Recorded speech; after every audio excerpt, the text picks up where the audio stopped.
दोस्तों भारतीय नौसेना के मार्कोस कमांडो ने सोमालिया के निकट हाईजैक किए गए कार्गो जहाज MV लीला नॉरफॉक पर मौजूद सभी भारतीयों को सुरक्षित बचा लिया है। गुरुवार देर शाम समुद्री डाकुओं ने जहाज को हाईजैक कर लिया था। भारतीय नौसेना अधिकारियों ने बताया कि MV लीला नॉरफॉक पर सवार 15 भारतीय सहित सभी 21 चालक दल सदस्यों को सुरक्षित निकाल लिया गया है। इससे पहले भारतीय नौसेना का युद्धपोत INS चेन्नई सोमालिया के तट के पास उस स्थान पर पहुंचा जहां हाईजैक MV लीला नॉरफॉक मौजूद था। सोमालिया तट पर हाईजैक जहाज MV लीला नॉरफॉक को बचाने के लिए भारतीय नौसेना का खतरनाक युद्धपोत INS चेन्नई भेजा गया था। इसमें मार्कोस कमांडो सवार थे। INS कोलकाता क्लास का स्टेल्थ गाइडेड मिसाइल डेस्ट्रॉयर है और ये 2016 से नौसेना की ताकत बना हुआ है। इस जंगी जहाज का धैर्यवाहक है शत्रु संहारक। दोस्तों 7,500 टन डिस्प्लेसमेंट वाले इस जंगी जहाज की लंबाई 535 फीट है, बीम 57 फीट की है, अधिकतम 56 किलोमीटर प्रति घंटे की गति से चल सकता है।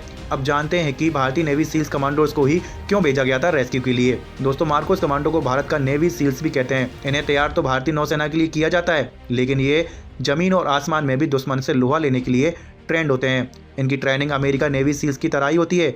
मार्कोस फोर्स में फिलहाल 2000 कमांडो हैं। हालांकि आधिकारिक संख्या का कभी खुलासा नहीं किया जाता। ये फोर्स 1987 में बनाई गई थी। इन्हें दुनिया के सभी आधुनिक हथियार चलाने की ट्रेनिंग दी जाती है। इनके पास बेहतरीन स्नाइपर्स होते हैं जो दूर से ही दुश्मन के माथे के बीचों बीच गोली मार देते हैं। ये कई तरह के असोल्ट राइफल चलाने में माहिर होते हैं। इन्हें मगरमच्छ और दाढ़ी वाली फौज भी कहा जाता है। मार्कोस कमांडो ने देश के कई बड़े मिशन किए हैं, जैसे operation cactus, operation leech, operation Pawan, Kargil युद्ध, operation black tornado, operation cyclone. Kashmir में लगातार आतंकरोधी मिशन के लिए तैनात हैं। दोस्तों इनकी ट्रेनिंग के लिए उन्हीं जवानों को चुना जाता है जिनकी उम्र 20 साल की होती है। इनकी ट्रेनिंग सिर्फ समुद्र में ही नहीं होती, इसके अलावा राजस्थान, तवांग, सोनमर्ग और मिजोरम में होती है। अलग अलग जगहों पर अलग अलग तरह की ट्रेनिंग कराई जाती है। इन्हें हर तरह के माहौल में छिपना आता है।